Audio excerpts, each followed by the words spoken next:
So hello everyone, कैसे हैं आप सभी। तो जैसे आप सभी को पता है कि आरआरबी के मर्जर्स की न्यूज़ आ रही है, तो इस वजह से एग्जाम डिले होंगे। उससे रिगार्डिंग एक सत्यम भाई हमारे गुजरात के हैं, वो उन्होंने बहुत ब्रीफ में अपने डाउट पूछा हुआ है। बहुत बड़ा सा कमेंट है, तो उन्हीं डाउट्स को हम आज आंसर करने वाले हैं। वो बहुत ही जनरल डाउट्स हैं, मोस्ट ऑफ द एस्पिरेंट के लिए वो डाउट्स कॉमन होंगे, तो हम उसे कवर करेंगे। जैसे आपको पता है सत्यम भाई कि अब आरआरबीज के मर्जर्स हो रहे हैं। उन्होंने तो इतना बाइफरकेट किया कि उन्होंने अपने वहाँ की दो आरआरबीज के नाम मेंशन किए हैं, उनका स्पॉन्सर बैंक तक उन्होंने मेंशन कर रखा। तो भाई हेड्स ऑफ, आपको इतना डीप भी पता है। तो उन्होंने बताया कि वो उस चीज़ की प्रिपरेशन कर रहे हैं। तो अब तो मर्जर हो जाएगा, तो हर स्टेट की अपनी एक ही आरआरबी होगी। तो अब उनके डाउट्स हैं कि अब क्या करना है, कैसे करना है। तो उनका बेसिक डाउट्स हम कवर करने वाले हैं, जैसे कॉन्ट और रीजनिंग। ये तो आप सबको पता है कि सब कुछ आपका पूरा पूरा प्रैक्टिस पर डिपेंड होता है। आपकी प्रैक्टिस जितनी अच्छी होगी, आपके अप्रोचेस उतने अच्छे होंगे, आपके कॉन्सेप्ट उतने स्ट्रांग हो जाएंगे और आपके मार्क्स उतने ही बेटर आएंगे। तो रीजनिंग और कॉन्ट को हम इस पर टच नहीं करेंगे। आप सबको पता है रीजनिंग और कॉन्ट पूरी की पूरी डिपेंड करती है आपकी प्रैक्टिस कितनी अच्छी है। उसके अलावा उनके डाउट्स हैं, वो हैं कि मैं इंग्लिश कैसे कवर करूं। कुछ लोग कहते हैं एडिटोरियल पढ़ो, पर उनका कहना है कि 120 रूल्स ऑफ ग्रामर आप कवर कर सकते हो। कुछ कहते हैं कि भाई प्रैक्टिस के साथ चीज़ें इंप्रूव हो जाती हैं। कुछ का मानना है कि सिर्फ रीडिंग करो। तो देखिए, एक चीज़ समझिए कि जो बैंक एग्ज़ाम है वो इंग्लिश में डिमांड करता है आपसे, आपका भाई कितना आप चीज़ों को अंडरस्टैंड कर पा रहे हो। पूरी की पूरी ग्रामर यहाँ पे इम्प्लीमेंट नहीं होती। ग्रामर एक बहुत छोटा पोर्सन है बैंकिंग के सिलेबस में, आप ये चीज़ देखे होंगे। तो अगर आपको कोई चीज़ कवर करनी है तो उसका सबसे बेस्ट ऑप्शन है, स्पेशली इंग्लिश के लिए, कि आप सिर्फ चीज़ों को रीड कीजिए। जितनी आपकी अच्छी अंडरस्टैंडिंग होगी उतना आपको कम ग्रामर की नीड पड़ने वाली है यहाँ पे, क्योंकि यहाँ पे मैक्सिमम आंसर्स आप अपनी रीडिंग के बिहाफ पे दे सकते हो। नो डाउट ग्रामर जरूरी है, बट सिर्फ 120 रूल्स पढ़ना क्या इनफ होगा? तो नहीं, बिल्कुल भी इनफ नहीं है। क्योंकि आप 120 रूल, भाई वो फिक्स्ड रूल्स हैं, उनके एक्सेप्शन बहुत सारे हैं, उनका इम्प्लीमेंटेशन डायरेक्ट नहीं होता। आप अगर आपने रूल्स पढ़ा तो वो डायरेक्ट इंप्लीमेंट होते हुए नहीं दिखेंगे। क्वेश्चंस इतने डायरेक्ट नहीं आते हैं। आप रूल को एक नहीं, दो नहीं, 5 बार भी पढ़ लो, तब भी जब आप इंप्लीमेंटेशन के टाइम पे आप सेम रूल को पढ़ के हो, बट वो रूल आपको अप्लाई होता हुआ दिख तो रहा है, पर आप उसको लिंक नहीं कर पाओगे, क्योंकि आप चीज़ों को पहचान नहीं पाओगे। रूल जो है बहुत ही सफोकेटेड वे में समझाए जाते हैं ताकि आप चीज़ें लिंक करना सीखो। और वो लिंकिंग कहाँ से आएगी? वो आएगी आपकी अंडरस्टैंडिंग से, जब पैराग्राफ्स रीड करोगे। तो सिर्फ रूल्स पढ़ लेना या रूल्स के थ्रू चीज़ों को कवर करना पॉसिबल नहीं है, आपको रीडिंग पे ही स्टक करना पड़ेगा। रूल्स आप कवर कीजिए, बट एडिटोरियल रीडिंग के साथ कीजिए। और एडिटोरियल ही क्यों? क्योंकि जो मेंस की आपकी इंग्लिश आएगी वो टफर साइड होती है, उसकी वोकैब्स इजी नहीं होती, जिसके लिए आपको एडिटोरियल के सेक्शंस पढ़ने पड़ेंगे, क्योंकि उसमें बहुत अच्छे लेवल की वोकैब यूज होती है। बहुत अच्छे अच्छे राइटर्स वहाँ पे अपने आर्टिकल्स लिखते हैं। तो वहाँ पे आप किसी एक टीचर के साथ स्टक कीजिए जो एडिटोरियल वो कवर करवाते हैं। भाई हॉर्न बनना बंद करो यार। और उसी एडिटोरियल पे ही वो आपको ग्रामर रूल्स इंप्लीमेंट करके दिखाएंगे। तो आप वहाँ से ग्रामर अपनी कवर कीजिए, वहाँ से आप अपनी अंडरस्टैंडिंग बिल्ड कीजिए कि पैराग्राफ को कैसे रीड करना है, उस रीडिंग में आपको ग्रामर कैसे इंप्लीमेंट करनी है। इसी तरीके से आप इंग्लिश कवर करोगे, इंग्लिश में रूल्स रट के काम आपका नहीं होने वाला है। अब हम बात करते हैं जीए के लिए। तो देखिए, जीए के लिए मात्र 1 या 2 सोर्स फॉलो कीजिए। इससे ऊपर सोर्सेस की अगर आप भाई उससे ऊपर कैपेसिटी अगर कोई बोलता है तो एटलीस्ट मैं नहीं मानता कि आप 3 या 4 सोर्सेस फॉलो कर सकते हो। क्योंकि एक सोर्स अगर पर डे की 10 न्यूज़ भी लेके आता है तो 1 महीने की 300 न्यूज़ होती हैं और 6 महीने की 1800 न्यूज़ होती हैं।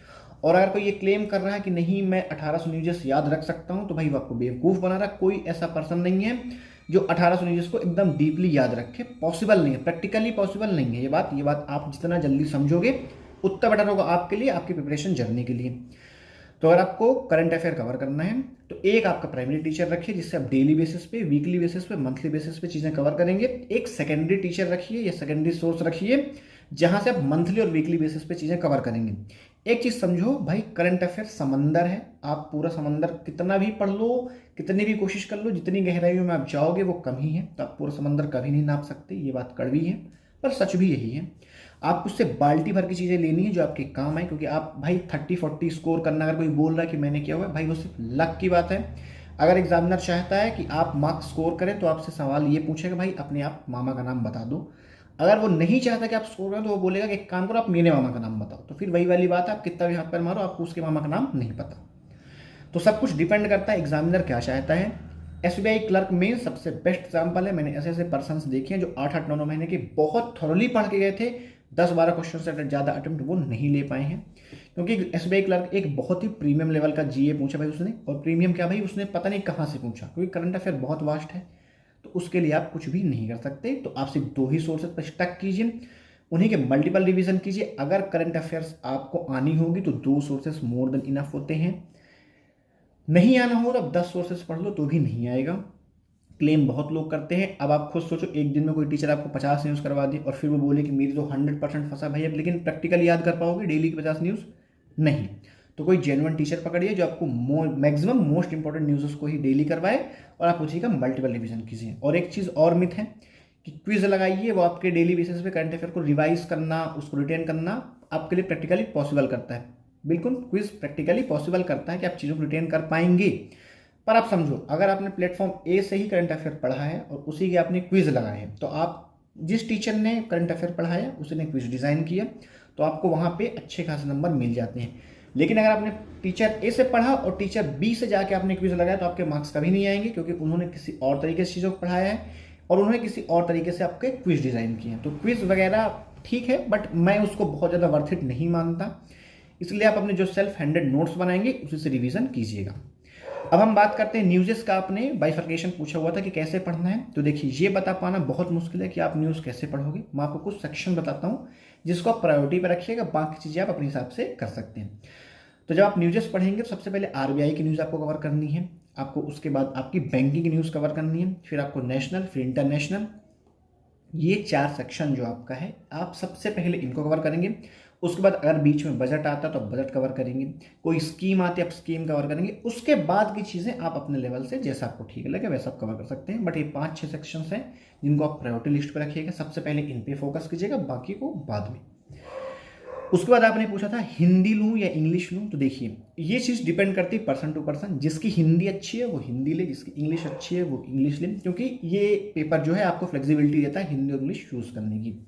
तो आप चाहो तो हिंदी ऑप्ट कर सकते हो, आप चाहो तो इंग्लिश ऑप्ट कर सकते हो। आपसे ज़्यादा बेटर आपको कोई नहीं जानता है।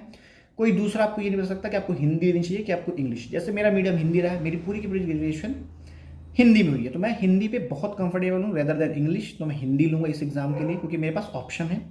अगर आपके मार्क्स इंग्लिश पे अच्छे आते हो तो आप इंग्लिश लेना, बिल्कुल भी मैस मत करना कि मैं भी हिंदी ले लेता हूँ। डेली बोलचाल की हिंदी और एग्जामिनेशन की हिंदी में बहुत फ़र्क है, ये बात मैं आपको पहले ही बता दूँ। तो अगर आप सोचते हो कि बोलचाल की भाषा से आपकी हिंदी हो जाएगी, तो ऐसा नहीं है। जैसे इंग्लिश मीडियम वाले इंग्लिश को बहुत ईजिली टैकल करते हैं, क्योंकि वो बचपन से चीज़ों को इंग्लिश पे कवर करते हैं। उस तरीके से हिंदी भी ऐसा नहीं कि आप जो डेली बोलचाल में यूज़ करते हो वो भाषा नहीं आएगी, थोड़ा उससे डीप आएगी, जो शुद्ध हिंदी जिसको बोलते हैं। तो अगर आपकी वो अच्छी है तो ही आप हिंदी लो, और अगर आप इंग्लिश पे अच्छे हो तो इंग्लिश ही लेना। उसके अलावा फालतू चीज़ों में मत पड़ना कि यार क्या लूँ क्या नहीं, बहुत ज़्यादा परेशान होने की आवश्यकता इस पर है। उम्मीद करता हूँ कि मैंने बहुत सारे डाउट्स आपके एक साथ क्लियर कर दिए हैं। जो रह गए हों आप मुझे कमेंट कीजिएगा। और एक चीज़ याद रखिए, मैं पर्सनल एडवाइस आपको देता हूँ, कम चीज़ों के साथ स्टक कीजिए, क्वालिटी चीज़ों के साथ स्टक कीजिए। उन्हीं का मल्टीपल रिवीजन, उन्हीं की मल्टीपल प्रैक्टिस से आपके मेन एग्जाम में काम आएगी। 10 चीज़ों पे आप भटकोगे, वो चीज़ आपके काम नहीं आने वाली है।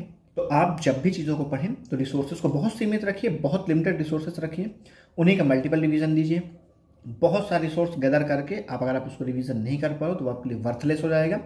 इसलिए बहुत कुछ के पीछे भागने से अच्छा है थोड़े से के पीछे भागिए, लेकिन उसको बहुत अच्छे से कवर कीजिए। तो उम्मीद करता हूँ मैंने इस वीडियो में लगभग डाउट्स आपके क्लियर कर दिए हैं। अगर कुछ रह गया हो तो आप मुझे कमेंट बताइएगा। और अगर मैंने कुछ गलत बता दिया, जो कि बिल्कुल ऐसा हो सकता है कि कुछ लोगों को मेरी बात गलत लगे, तो भाई उसके लिए मैं माफ़ी मांगता हूँ, मुझे माफ़ कीजिएगा। तो आज इस वीडियो को यहीं तक रखते हैं, फिर मिलेंगे किसी और दिन किसी और वीडियो में।